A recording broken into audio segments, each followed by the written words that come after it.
என்னை ஆண்டவர் அழைத்த போது என்ன செய்யணும்னு தெரியாது எனக்கு. நான் என் பாட்டுகள் என் ஊழியத்தை செய்துவிட்டேன். ஆண்டவர் சொன்னால், நீ போய் காத்துரு, நான் உனக்கு என்ன செய்யணும்னு சொல்லுவேன், காத்துரு. ஒரு ஓட பக்கத்தில் ஜோம் பண்ணிக்கிட்டு இருக்க 2 மணி நேரத்துக்கு மேலே ஆண்டவர் என்ன சொன்னார், தெளிவாக பேசுவேன்.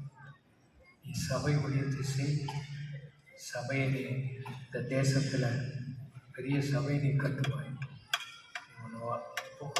அதுக்கு நேரம் போன்னு சொன்னார். எனக்கு உடனே ஆண்டு பெரிய சபை ஒன்றும் கொடுக்கல. நான் முதல்ல நடத்தின சபை மலையாள சபை, மலையாள மக்கள் இருந்த சபை. மொத்த வருமானமே 18 ரூபா தான் வரும். கொஞ்சம் பேர் தான் இருப்பாங்க. அந்த ஆட்கள்லாம் ஒரு நாள் என்னை சேர்ந்து ஒரு வழி பண்ணிட்டாங்க. ஆண்டவர்கிட்ட போனேன், ஆண்டவரே நீங்கள் சொன்னீங்கன்ட்டு சபை ஊழியத்தை எடுத்தால் இவங்கெல்லாம் சேர்ந்து என்னை விரட்டுறாங்க, நான் ஓட போகிறேன், இந்த ராத்திரியே என் பெட்டியை கட்டிட்டு ஓடுறேன்னு சொல்லி போனேன். ஆண்டவர் ஓடாத, பேசாமல் இரு, இதெல்லாம் உனக்கு நன்மை, பொறுமையாக இரு அப்படின்னு சொன்னாங்க. பொறுமையாக இருந்து அந்த மக்கள்லாம் நீங்கள் போக வேண்டாம்னு சொல்லும் வரைக்கும் அங்கே இருந்துட்டு தான் நான் சென்னைக்கு வந்தேன். கைகளை உயர்த்தி கர்த்தரை ஸ்தோத்திரம் பண்ணணும். ஆண்டவர் உன்னை கொண்டு செய்கிற சில காரியங்களுக்கு ஜெபம் பண்ணணும்.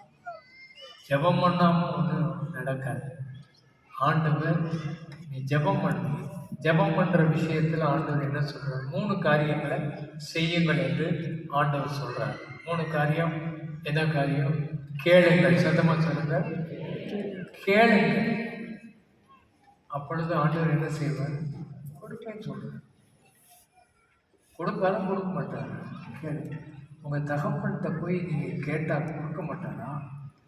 அப்போ கேட்கணும், ஆண்டவர்கிட்ட கேட்கணும். கண்டதையும் கேட்கக்கூடாது. ஆனால் குழப்பமாக இருந்தால் சொல்லு, என்னெல்லாம் நீ சொல்லணுமோ தகப்பன்கிட்ட போய் சொல்லு. அதான் ஜெபம். குழம்பி போயிருக்காங்க, தகப்பன்கிட்ட போ, மாதிரி இருந்துச்சுன்னா உடனே அவர்கிட்ட போ, அவர்கிட்ட போய் உட்கார்ந்து சொல்லு, இப்படியெல்லாம் இருக்குது, இப்படியெல்லாம் நடக்குது, என் புருஷன் என்னை பற்றி இப்படியெல்லாம் பேசிட்டாரு, இதனால வாழ ஆண்டு கொஞ்சம் பொறுமையாக இரு, நீ கொஞ்சம் அமைதியாக இரு. ஆண்டவர் பேசுவார். நீ கேளு. கேட்டால் ஆண்டவர் உனக்கு கொடுப்பார். கேளுங்கள் என்று அந்த அனுபவத்துக்கு வரும். அடுத்த அனுபவம் என்னது? அடுத்தது தேடு. சத்தமாக சொல்லுங்க, என்னது?